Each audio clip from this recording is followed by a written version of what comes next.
दोन्ही राष्ट्रवादी पुन्हा एकत्र येण्याबाबत राष्ट्रवादी काँग्रेस शरदचंद्र पवार पक्षाचे अध्यक्ष शरद पवार यांनी घेतलेल्या भूमिकेने राज्याच्या राजकारणात पुन्हा खळबळ उडाली आहे। आम्ही अजित पवारांच्या नेतृत्वातील राष्ट्रवादीबरोबर पुन्हा एकत्र यावे असं एका गटाला वाटतं, तर आम्ही भाजपबरोबर जाऊ नये, इंडिया आघाडीत पुन्हा सामील होऊन युतीची पुनर्रचना करावी असं दुसऱ्या गटाला वाटतं, असं शरद पवार यांनी स्पष्ट केलंय। दरम्यान शरद पवार यांनी सत्तेसोबत जावं असं सांगणारा आमदारांचा गट हा सोलापूर जिल्ह्यातील असल्याचं पुढे आलं आहे। माळशिरसचे आमदार उत्तम जानकर यांनी स्वतः याबाबत माहिती दिली। पुण्यामध्ये माध्यमांशी बोलताना उत्तम जानकर काय म्हणालेत पहा। नाही, गेल्या 2-3 महिन्यापासून हा प्रवाह चालू होता। आम्ही सोलापूर जिल्ह्यामधले 4 आमदार जयंत पाटलाच्या माध्यमातून पवार साहेबांशी चर्चा करत होतो आणि आमचंही सर्वांचं मत होतं की आपण एकत्र यावं, सत्तेमध्ये जावं।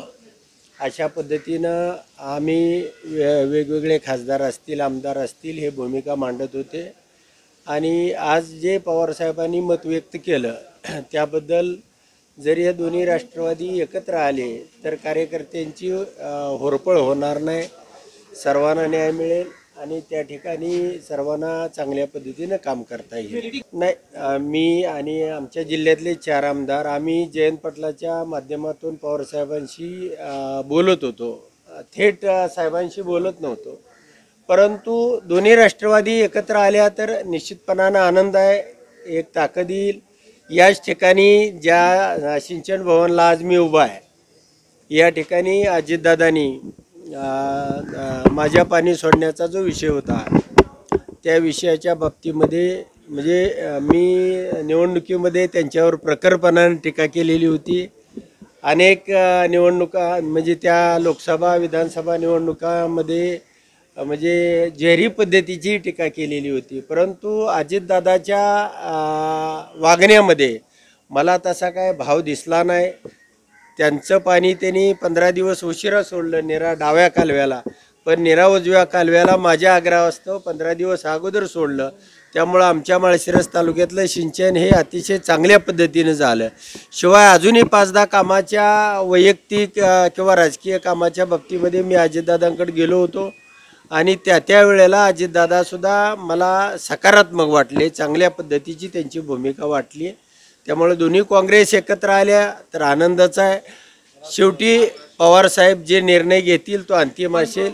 नाही, त्यांच्याशी माझं बोलणं झालेलं नाही, परंतु जयंत पाटील साहेबांशी आम्हा आमदार लोकांचं बऱ्याच वेळेला चर्चा झाली आणि त्या माध्यमातून जयंत पाटील साहेबांनी ते पवार साहेबांपर्यंत पोहोचवलं। आम्ही डायरेक्ट पवार साहेबांना कधी बोललो नव्हतो। किती आमदार आहे? आमदार किती आहेत? सगळे आमदार तुम्ही सोलापूरचे सोडून किती? नाही, बाकीचे आमदारांनी वेळोवेळी पवार साहेबांसमोर भूमिका मांडली असेल, परंतु आम्ही 4 आमदारांनी जयंत पाटील साहेबांच्या मार्फत पवार साहेबांपर्यंत हे पोचवावं ही भूमिका आम्ही मांडलेली होती। नाही, अस्वस्थता असं म्हणण्याऐवजी मतदारसंघामध्ये विविध कामं असतात, विकास कामं असतात, अडीअडचणी असतात, दररोज आमदारांना त्या ठिकाणी फेस करावं लागतं। अनेक माध्यमातून सरकारची त्या ठिकाणी गरज असते आणि म्हणून आमदारांची भूमिका होती की पवार साहेबांपर्यंत जयंत पाटलांच्या माध्यमातून पोचवावं।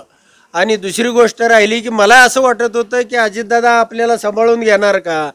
इतक्या पराकोटीची टीका केल्यानंतर अजितदादा आपल्या बाबतीमध्ये काय हे करणार, परंतु 8-10 वेळेला ज्या वेळेला भेटलो त्यावेळेला त्यांनी म्हणजे तातडीनं लक्ष घालून ती कामं करण्याच्या संदर्भानं आणि निरा राईट कॅनॉलचं पाणी मला 15 दिवस अगोदर सोडलं, हे अजितदादांचं सकारात्मक रूप वाटलं। म्हणून नाही, आता जयंत पाटील साहेबांची भूमिका आम्हाला समजू शकली नाही, पण जयंत पाटील साहेब ही तुमची भूमिका आहे ती पवार साहेबांपर्यंत पोहोचवतो अशा पद्धतीची त्यावेळेला आमची चर्चा झाली होती। आता पवार साहेब जो निर्णय घेतील, ते पवार साहेबांचे आम्ही कार्यकर्ते आहोत, पवार साहेब जो निर्णय घेतील तो योग्य असेल, सर्वांच्या हिताचा असेल आणि सर्वांना तो कार्यकर्त्यांच्या किंवा भावना समजून घेऊन असेल अशा पद्धतीचा तो तुमची वैयक्तिक भूमिका काय? वैयक्तिक भूमिका काय तुमची? वैयक्तिक भूमिका नाही, मी अगोदरच सांगितलं की आम्ही 4 आमदारांनी त्यावेळेला जयंत पाटलांच्या मार्फत ती भूमिका मांडलेली आहे। धन्यवाद। नाही, त्या बाबतीमध्ये पवार साहेब बोलवतील, आम्हाला चर्चा होईल, सुप्रियाताई लागल्या तर बोलवतील, चर्चा होईल आणि त्यानंतर सगळ्यांशी विनिमय होऊन तो निर्णय